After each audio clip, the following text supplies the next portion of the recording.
और मुझे लगता है कि केवल आपके ही नहीं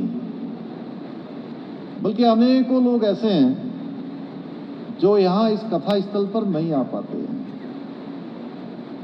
लेकिन चाहते वो भी हैं कि हम पूज्य बापू की कथा में सम्मिलित हों और अपने जीवन में पुण्य के भागी बने। लेकिन सच बताऊं तो ये कथा आयोजन में आना, कथा का श्रवण करना, इसमें सम्मिलित होना, ये साक्षात भगवान श्री राम की कृपा से ही संभव हो पाता है। भगवान राम की कृपा जिन पर होती है वही कथा स्थल पर आते हैं।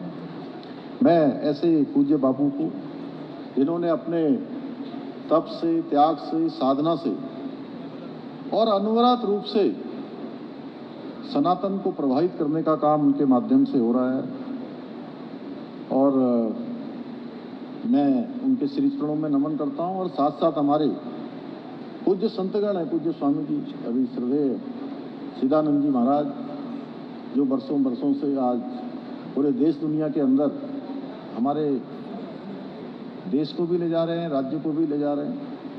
साथ में हमारे मुनि जी, मुकेश मुनि जी, हाँ, आपका भी लगातार जो है सद्भावना का संदेश चलता है। इसके साथ ही पूज्य सभी संतगण हमारे साथ आए हुए, हमारे यहाँ पार्टी के जिलाध्यक्ष श्री आशुतोष जी,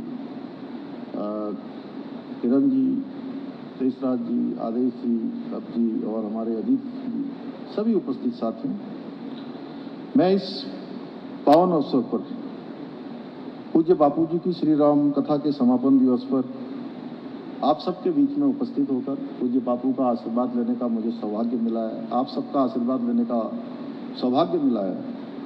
मैं सच में अपने आप को बहुत सौभाग्यशाली महसूस कर रहा हूँ। कुछ देर थोड़ा आज बारिश होने के कारण से पूज्य बापू, आज मौसम काफ़ी ख़राब है, उस कारण से कुछ विलम्ब भी मुझे हुआ, और वैसे मैं समय से पहले पहुँच जाता हूँ। जहाँ जहाँ भी बापू की कथा होती है वहाँ मैं आधा घंटा पहले पहुँच जाता हूँ। पिछले वर्ष हम लोग, और एक बात और मैं सोच रहा था, जब मैं कथा में बापू का आशीर्वाद लेने के लिए कथा के अवसर पर आता हूँ तो वहाँ बारिश जरूर हो जाती है, और बारिश का होना हमारे यहाँ बहुत शुभ माना जाता है। ऐसा माना जाता है कि फल की प्राप्ति हो रही है, जिसके कारण से ये कथा की जा रही है। जिन लोगों ने कथा का आयोजन किया है, जिन्होंने श्रवण किया है, भगवान उनकी सारी मनोकामनाएं पूर्ण करेंगे, मैं भगवान से प्रार्थना करता हूं।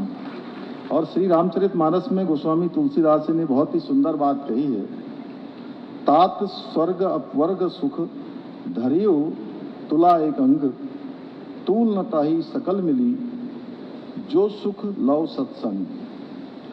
यानी स्वर्ग और मोक्ष के सारे सुखों को यदि एक तराजू पर रख दिया जाए, एक पलड़े में रख दिया जाए, तो भी उस सुख के बराबर नहीं हो सकता है जो क्षण भर के सत्संग से मिलता है।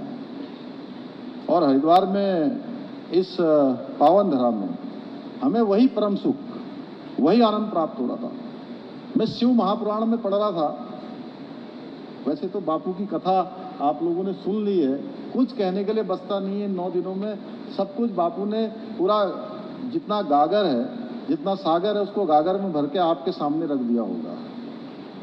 लेकिन उसके बाद भी जो ऐसे हमारे तीर्थ स्थान होते हैं, हमारे जो गंगा जैसी जो सप्त हमारी नदियां हैं, उनके स्थानों पर इस कथा का अपने आप में बहुत बड़ा महत्व होता है।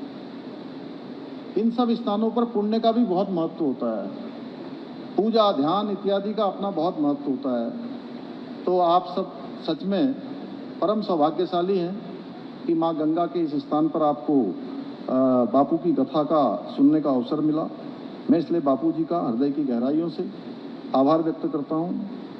और उत्तराखंड की इस पवित्र भूमि पर आगमन हमारे लिए साक्षात ईश्वर की कृपा का प्रतीक है।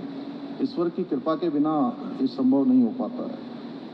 और मैं पूज्य बापू के विषय में जितना कहूँ उतना कम है। वो वैसे ही है जैसे कि सूर्य को दीपक दिखाना,